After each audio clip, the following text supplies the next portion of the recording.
Hello, Jon Markee here, founder and CEO of MyBuilderCPA. And right now I want to talk about what's included in our business tax return preparation.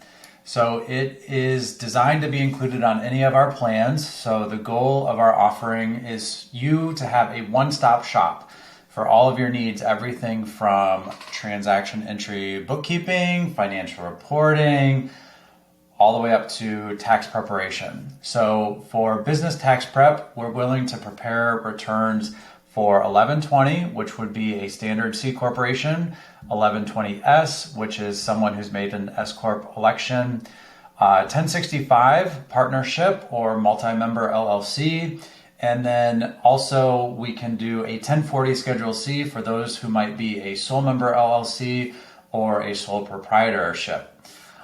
We view ourselves more as problem preventers and less problem fixers. So what does that mean? We know everything that we need to do to file your tax return orderly, on time, in an organized way so that it keeps you out of trouble. If you're coming to us for the first time and you've got years of pain that need to be corrected through amended tax returns or deductions that weren't previously taken, we might have to enlist a specialist to help. Not because we don't have the knowledge, but because we don't have the availability in our schedule. Solving complicated tax problems like this usually takes a lot of time up front, and our schedule is built in a routine manner. So we hope that you come to us before you've encountered any of these problems so that we can keep you clean and keep you out of trouble. So there are some differences as far as what's offered between our three service plans, starting with Tier 1 Pro Growth.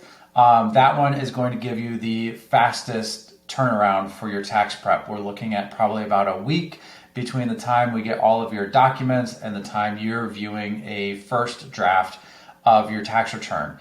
Then we have the Tier 2 Accelerator Plan, which will give a turnaround time of approximately 2 weeks between the time we receive all of your documents and when you see the first draft of your return. And then finally, the Starter Plan, our goal turnaround is 3 weeks approximately, but that's not exactly guaranteed on this plan.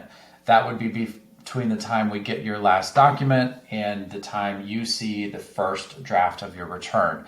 So please keep that in mind for planning purposes. Our goal is to send out automated reminders in the fourth quarter of the current year because we want to check in on where you are for the year. Do we have any major open items that we need to address before the year is over?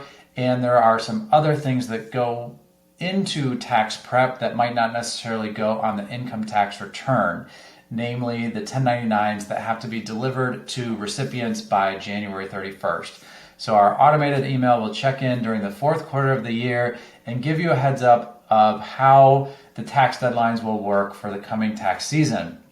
So ideally, we have to have all W-9s by the end of the current year so that we can generate and send 1099s on time for that January 31st deadline.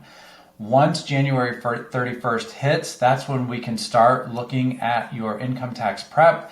Granted, we may have done an initial draft or an initial calculation for your estimated tax payments or exploring some different scenarios on how we might be able to minimize your tax liability for the year, but we really don't dive into tax prep in a way that you'll see until after January 31st. And that's because we have had so many situations where a taxpayer receives critical documents after that January 31st mark, and they impact the return in a meaningful way. So usually the IRS opens up e-filing near the end of January, and technically we could file your return as early as that. As much as we would love to, we know you might have some surprise documents that show up, and the last thing that we want is rework through an amended tax return. So our goal, starting with Tier 1 clients, is for them to have an initial draft of their tax return probably by middle of February, because business tax returns, most of them are actually due March 15th, not April 15th. A lot of people get that confused. So if you have a business tax deadline, you might as well plan to file on March 15th, and then that still gives you another month before the April 15th individual tax deadline, and we'll talk about that in a separate video. The other thing that confuses a lot of people, they don't realize that the actual tax preparation isn't all that hard. If we're doing our job right and working with you on a monthly basis or more frequent throughout the year, all we need to do is pull numbers from QuickBooks and drop them into the tax forms. So there is some confusion about what is most complicated here. And a lot of times it's the bookkeeping and the reconciliations that hold up the tax return. So our biggest advice is, if you're not working with us, make sure you're keeping up with your books all year round so that when tax season hits, it's just plug and play with that tax return. We aim to communicate frequently so that you have a clear expectation as to when the deadlines are. But if anything comes up or if it's unclear, as always, don't hesitate to send me an email. Thanks for watching. Have a great day.